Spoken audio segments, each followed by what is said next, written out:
Welcome to Breaking Today. My name is Frederick Muitiriri and my sign language interpreter tonight is Tracy Dorcas. And these are some of the stories that we prepared for you.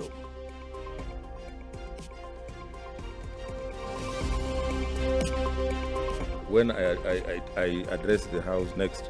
For a record 10th consecutive sitting, Senate has failed to resolve the revenue allocation formula. Accused one to a cash bail of Kenya shillings 3,250,000 or a bond of Kenya shillings 5 million. Garissa Governor Ali KORANE has been barred from accessing his office after being freed on a 3.2 million cash bail. And National Assembly increases the number of people who can attend a sitting at once, even as 10 patients succumb to COVID-19.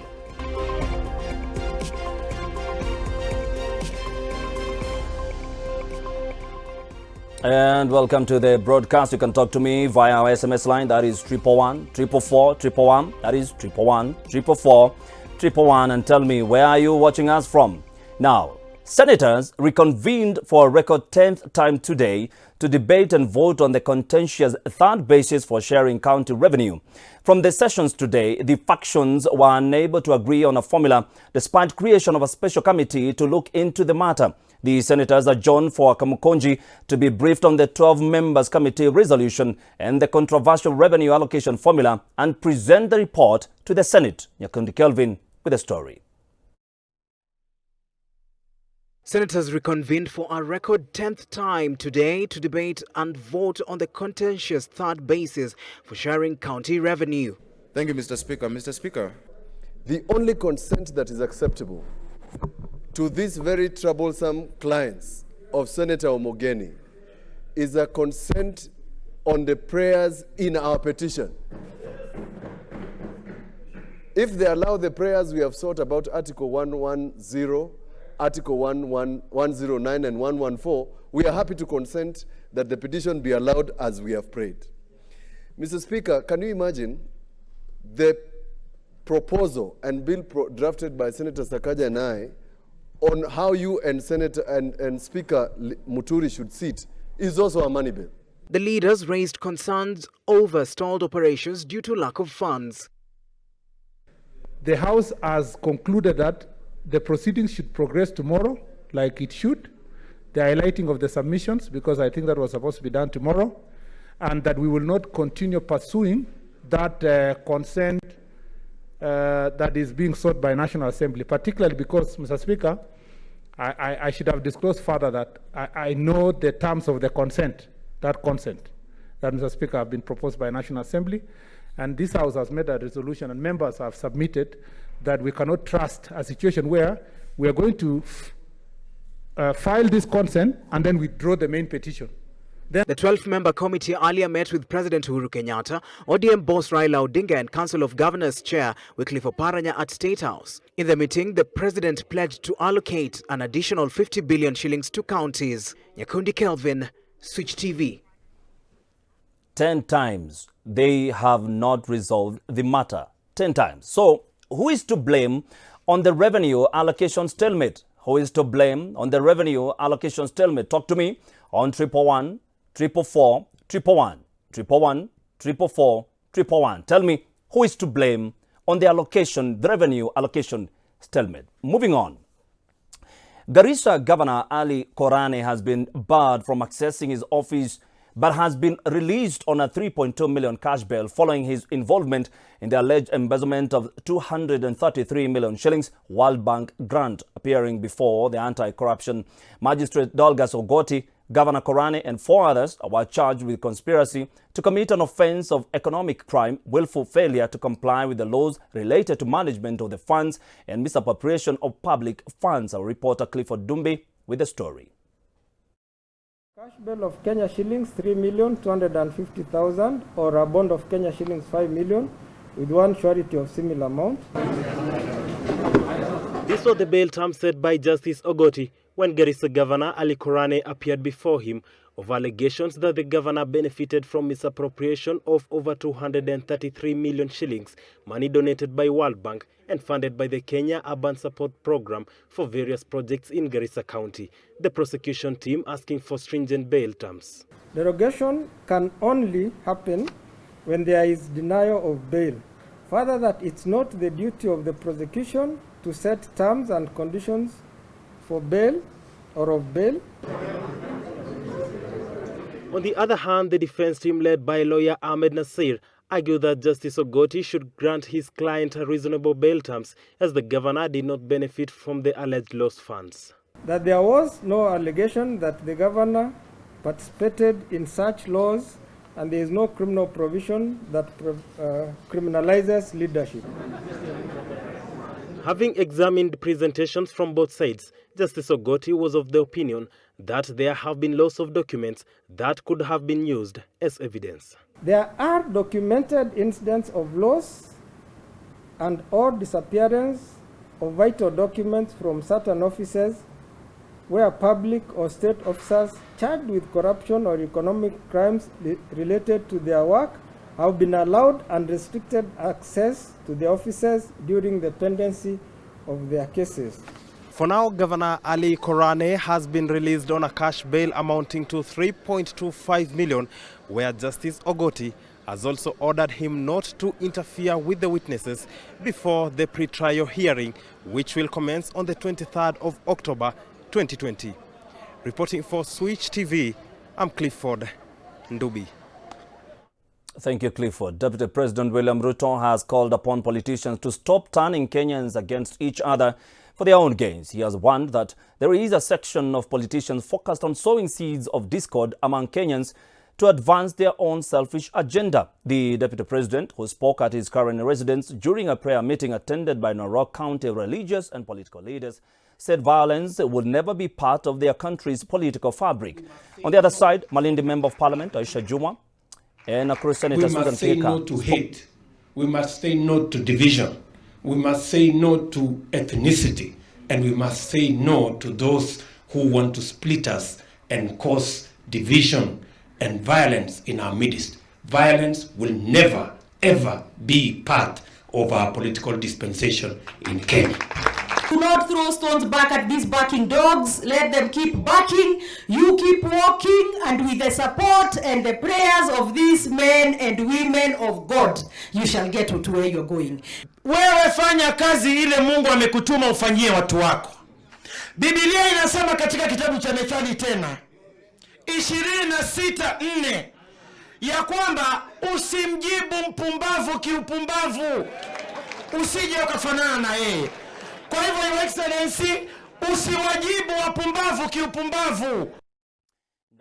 A day after National Museums of Kenya officially opened its doors, business is slowly picking, but not as fast as had been expected. Our reporter Vicky Mogambe visited Karen Blixen Museum and now paints a picture of a sector that needs time to recover.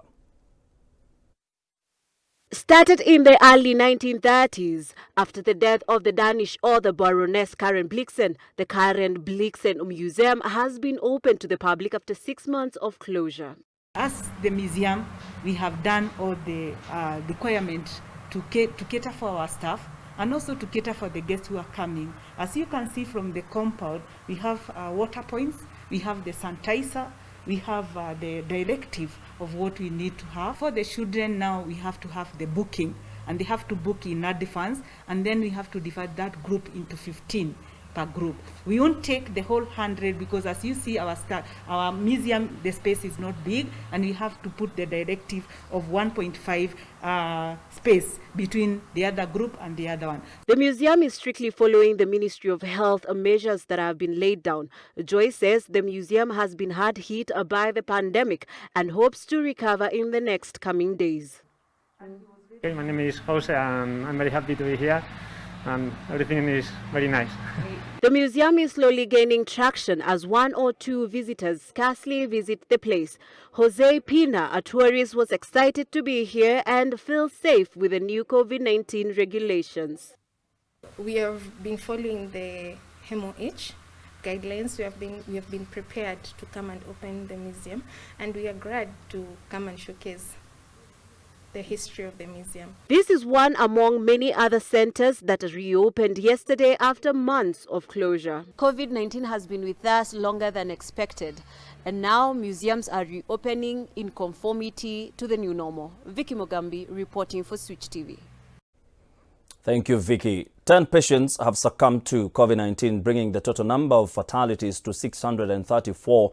This coming a day after the country recorded the lowest number in 3 months. In the last 24 hours, 96 people have tested positive for COVID-19 from a sample size of 3,720 tested in the last 24 hours, bringing to a total of 36,301 the total number of confirmed cases. 121 people have also recovered from the disease, 97 of them under the home-based care program and 24 discharged from various hospitals, taking the total recoveries to 23,364. This comes in even as the National Assembly has this afternoon increased the number of people who can attend a sitting at once in the chambers from 60 to 112 in what appears to be a series of relaxation of the measures previously put in place to curb the spread of COVID-19. All right, we now take a quick short break.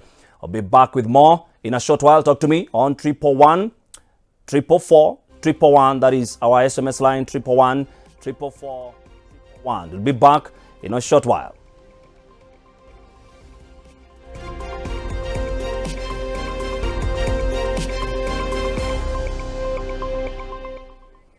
All right, welcome back to Breaking Today. Earlier on, I asked you, do you think who is to blame for the stalemate that is being experienced or seen at the Senate? Who is to blame on the revenue allocation stalemate? Talk to me on 111 444 111. All right, moving on. Residents from Laikipia County are now throwing blame to the government for not tightening their efforts in recovering their raided livestock. And as Hadia Mosiwa now reports, they are appealing to the government to employ home-based National Police Service (NPR) in a bid to fight the perennial cattle rustling. Residents of Wangwachi location Laikipia West constituency have expressed their frustration over the increased cases of cattle rustling that they say has not been remedied for a while now. Sasa mimi najiuliza pia, tulikuwa na Mount Elgon na officers wakati serikali iligilia, saa hii nani anasikia maneno ya Balagoy ama Mount Elgon? Nini iko kwa hii msitu ambao haiwezi igilika? Hii kaptuya inaitwa kaptuya. Ati hii mali ikiingia huko imepotea. 2 weeks ago, armed bandits raided an area and made away with about 150 cattle, donkeys, goats and sheep and drove them away through the neighboring Laikipia Nature Conservancy. And despite efforts by the police officers to recover some of the stolen livestock, residents claim that half of the returned herd is not theirs. Kwa Kikuyu tunasema shidano inataka itolewe na uzaa. Saizi mmefanya vizuri, mmetoa uzaa, mmeacha shidano. Mimi nikikuja hapa asubuhi nilikuwa natarajia nipate ng'ombe, nipate mwizi na nipate buduki. Nimepata ng'ombe peke yake. Ni kwa nini mnafuata kule? Singekuwa tu ni simu. Hiyo mifugo imekuja kwenu, rudisha. Juu hata hizi mali zinaonekana zingine ni zetu, zingine ni zao. Hizo zingine zetu ziko wapi? Juu tukitaka hizi zao sana kama hizo zetu. Mary Wangari, who had lost 75 sheep and goats to the theft, said that only 15 of her animals were recovered, with the officers forcing her to take emaciated and sick ones that they claim to have recovered from the bandits. Na hapa Baringo hii tunaambiwa nini?